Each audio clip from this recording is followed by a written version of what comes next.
कथावाचक के साथ जो दादरपुर बकेवर के अंदर जो घटना हुई है सर, उस पर क्या कहोगे आप? ये बड़ा ही निंदनीय कृत्य है और जिन लोगों ने ये कार्य किया है वो इस समाज को नीचा दिखाने के लिए अपने आप में भरपूर प्रयत्न किया है। मैं पुनः केवल एक बात कहना चाहूंगा कि अगर तुम्हें कथा नहीं करानी थी तो कम से कम कथा न कराने के बाद में उन्हें शाम को विदा कर देते, कह देते महाराज हम कथा नहीं कराना चाहते हैं। लेकिन जो तुमने उनके साथ में बुलाकर उनका अपमान किया, चोटी काट ली, पेशाब छिड़की, सर मुड़वा दिया, पैरों से झुकवा दिया, आखिरकार जिस वंश को तुमने झुकाया है आप उसी वंश को नमन करते हो, उसी वंश के द्वारा अपने आप को मोक्ष होने की प्राप्ति कर चाहते हो। क्योंकि भागवत जी स्वयं भगवान कृष्ण हैं और भगवान कृष्ण स्वयं यादव हैं।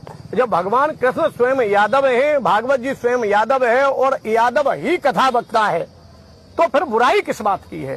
क्योंकि अपने पिताजी से पिताजी कहने में किसी को कोई कष्ट नहीं होना चाहिए। अगर दूसरे के बाप से हम बाप कहते हैं तो हमें कष्ट होता है। ब्राह्मण अगर भागवत जी के लिए कहता है कि मैं भागवत का अधिकारी हूं, तो भगवान कन्हैया को अपना पिता बनाने की कोशिश करता है, तो यादवों को अपना पिताजी स्वीकार कर लो। जरूरत किस बात की है कि जो है हम पिताजी भी मानने को तैयार नहीं है और हम भागवत भी करना चाहते हैं।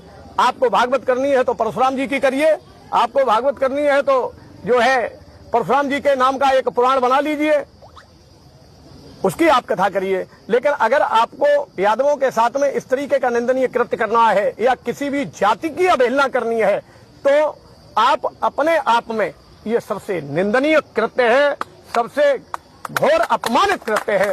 सर एक बड़ा क्वेश्चन है, जितने भी देश में मठ मंदिर जो भी हैं वहाँ SC OBC मठाधीश या शंकराचार्य ये क्यों नहीं बनते हैं? क्या कारण है? देखिए मैं आपको बता दूं, जहाँ जहाँ देवता जागृत है, जहाँ जहाँ देवताओं ने स्वयं अपनी डिमांड की कि हमें फलानी जाति का जो है पुजारी चाहिए, जैसे हमारे यहाँ इटावा बकेवर में लखना देवी मैया कालिका महारानी के यहाँ कितना भी बड़ा प्रचंड विद्वान ब्राह्मण हो चला जाए, अगर वंश हानि न हो जाए तो हमसे कहना, क्योंकि वहाँ आज भी हमारे जाटव समाज के पुजारी वहाँ पर आरती करते हैं, पूजन करते हैं और जो भक्त जाता है उन्हें आशीर्वाद देते हैं, मनोकामना पूरी होती है।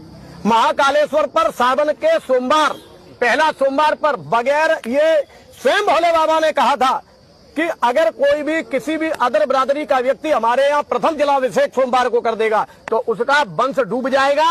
आज भी केवल यादव ही उस जगह पर प्रथम जलाभिषेक करता है। बस में बैजू ने किया बैजनाथ शिव नाम, प्रकटे देव हीर वंशो ब्रज 84 धाम। वह भगवान भोलेनाथ को स्वयं जो है बैजू नाम के ग्वाले ने